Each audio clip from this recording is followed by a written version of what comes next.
Thus far in our series, we have investigated the historical development of the Shi'i concept of Imamah, from its inception under the notorious hypocrite Ibn Saba, through the lives of the illustrious Imams, until the 10th Imam Ali al-Hadi. We discovered that it lacked any sort of foundation or Islamic justification. The concept itself as well as its purport was rejected by the Imams of the Ahlul Bayt, their brothers, and the majority of the Shia in the respective generations. We have seen it work from a political movement to what one may describe as an aberrant cult, teeming with elements of kufr and shirk. Seeing this doctrine heading off a cliff, many abandoned the cart, its adherents lessening even further with the passage of time, thus inevitably leaving its devotees clutching at straws to ensure the doctrine's survival. It no longer mattered whether the reasoning was logical or even supported by evidence. Hearsay and speculation became the life buoy keeping it afloat. The issue of childhood in the eras of Imam al-Jawwad and Imam al-Hadi literally shook the foundation of this ideology. And by the time the year 254 AH arrived, the Shi'ah were more inclined to Zaydi principles, aligning themselves with any member of the Ahlul Bayt who led them against the powers of that time. Thus the support enjoyed by Imam al-Hadi was minuscule, which would be further split after his demise. During the lifetime of Ali al-Hadi, the Shia had already come to believe that his eldest son, Muhammad, would succeed him, even circulating an edict to the same in the name of the Imam. However, just as it occurred in the case of Ismail ibn Ja'far, Muhammad passed away during the lifetime of his father, forcing the Shia to revisit this opinion. While others did switch their opinion on the matter, some continued to maintain that Muhammad was the Imam and in fact the Mahdi who had gone into occultation and would one day return. Others were divided between the two brothers, with equal claims made for candidacy of Hasan and Ja'far, the two sons of Imam al-Hadi. Amongst them now were some of those who had initially believed in the Imamah of Muhammad ibn al-Hadi, but were forced to make a U-turn on the death of Muhammad, attributing the mistake not to themselves, but to Allah subhanahu wa ta'ala, accusing him of bada' and the ultimate cause of their confusion. The tenure of Imam Hasan al-Askari, however, did not last long, and he passed away just 6 years after, at the young age of 28, leaving behind no issue. This in itself should have resolved the matter once and for all, but the Shia would not have any of it and instead grasped onto every possible opinion to save them from the abyss they found themselves plummeting into. Al-Nubuwwah counts no less than 14 sects that emerged on the death of al-Askari. A few of the theories that emerged were: some claim that Ja'far was the rightful Imam from the beginning and not his brother. Others, that Ja'far was now the Imam after his brother. Others returned back to their belief that Muhammad al-Hadi was in fact the Imam. Some ended the line.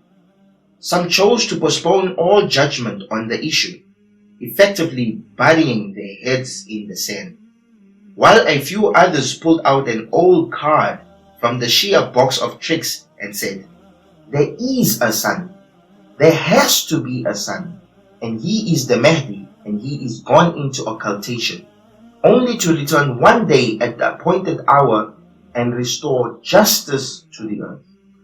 The questions which plagued the minds of many at that time, though, could not be simply shrugged off. Where is he then? Why hasn't anyone seen him? If he was truly born, then why was the estate of his father divided between the mother and the brother of Hasan? But the advocates of this theory could not be bothered by the facts. and between the doctrines of Bada and Taqiyya, they had enough to keep the rules going. Soon a small group emerged, setting themselves up as the representatives of the hidden Imam. At the head of them was a person by the name of Uthman ibn Sa'ids al-Amri, who controlled this integral network, a network designed for the sole purpose of collecting money in the name of the hidden Imam. All followers of the Imams were obliged to pay 1/5 of their income to the representatives of the Imam. This is called khums, which is compulsory in the Shi'ah faith. This practice of khums continues to this day. The Shi'ah of Iran pay a religious tax that goes into the coffers of their ayatollahs.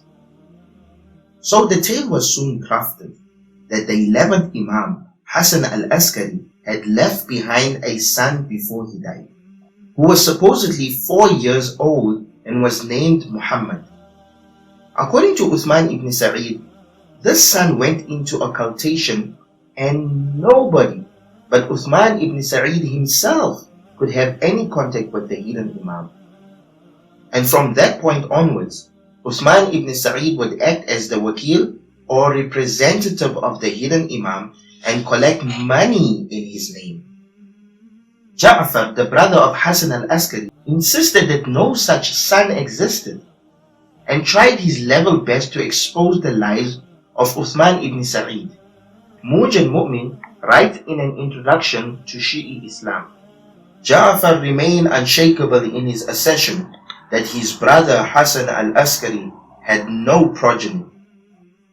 But it was easier for the Shia to accuse Ja'far of being a liar and a thief who stole from the hidden Imam than accept the bitter truth. It should be noted that Ja'far, according to the Shia belief, would also be part of the Ahlul Bayt, since he was the brother of Hasan al-Askari. The Ithna Ashariya thus abandoned Ja'far, a member of the Ahlul Bayt, and instead follow Uthman ibn Sa'ids. Uthman ibn Sa'ids spread this wondrous fairy tale of a son who was born to Hasan al-Askari from the union of the 11th Imam and a Roman slave girl, who is variously named as Narjis, Sosan, or Mulaika. She is mentioned as having been the daughter of Yusha, the Roman emperor, who is the direct descendant of the apostle Simon Peter. The story goes on to tell of the Roman slave girl's capture by the Muslim army, how she eventually came to be sold to Hasan al-Askari, and of her supernatural pregnancy. The story then relates the secret birth of the son whom no one, aside from Uthman ibn Sa'ids and his clique, knew anything of. Everything about the child is enveloped in a thick and impenetrable cloud of mystery. Then the story goes that 10 days before the death of Imam Hasan al-Askari, that child of 4 or 5 years disappeared and took along with him all the things which have been passed down from the first Imam, Sayyidina Ali radiallahu ta'ala to the 11th Imam, Hasan al-Askari. For instance, the original and complete Qur'an compiled and written by Sayyidina Ali radiallahu ta'ala himself. All the ancient holy scriptures like the Torah, Bible, Psalms of David, etc. in the original forms, and the Mus'haf Fatima, al-Ja'far, and the leather bag containing al-Jamid, 2 other divine books believed by them to have been revealed after the Qur'an, as well as the miracles of the Prophet of the past, the staff of Musa, the shirt of Adam, the ring of Sulaiman, etc., etc. With all these materials, the 4 or 5-year-old child singly vanished and hid himself in a cave of a city called Samarra. Uthman ibn Sa'ids remained the representative of the hidden Imam for a number of years. In all that time, he was the only link the Shia had with their supposed Imam. During that time, he supplied the Shia community with Tawqi'at, or written communication which he claimed were written to them by the hidden Imam. Many of these communications, which are still preserved in books like At-Tusis al-Ghaiba, had to do with denouncing other claimants to the position of representative. In fact, many people had come to realize exactly how lucrative a position Uthman ibn Sa'id had created for himself. Uthman ibn Sa'id blocked all efforts by other claimants by these Tawqi'at, which called them liars and frauds. The Shia literature dealing with Uthman ibn Sa'id's tenure as representative is replete with references to money collected from the Shia public. When Uthman ibn Sa'id died, his son, Abu Ja'far Muhammad, produced a written communication from the hidden Imam in which he himself is appointed as the second representative, a position he held for about 50 years, a period in which, once again, no one saw the Imam, and the sole link to him was this individual collecting funds on his behalf.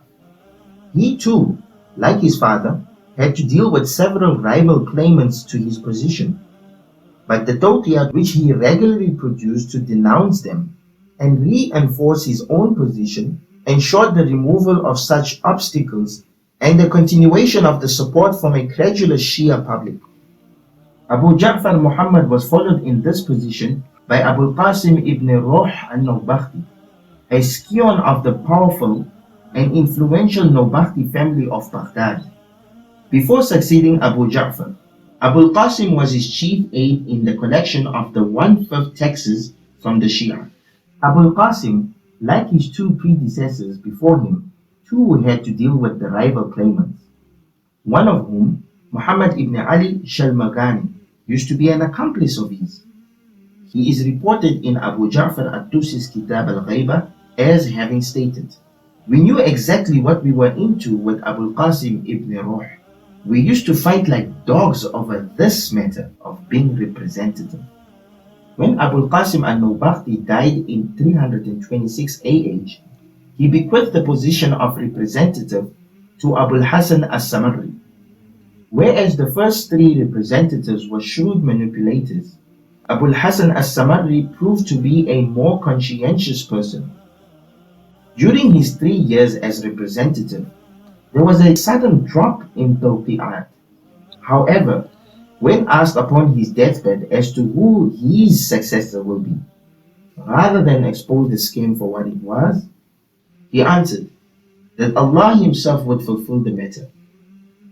Abu al-Hasan al-Samarri then produced a letter in which the Imam declared, from that day till the day of his reappearance, he will never again be seen, and that anyone who claims to see him in that time is a liar.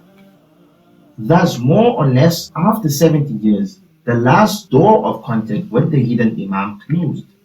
The Shia termed this period, in which there was contact with the hidden Imam through his representatives, or rather tax collectors, the Ghaiba Sughra, lesser occultation.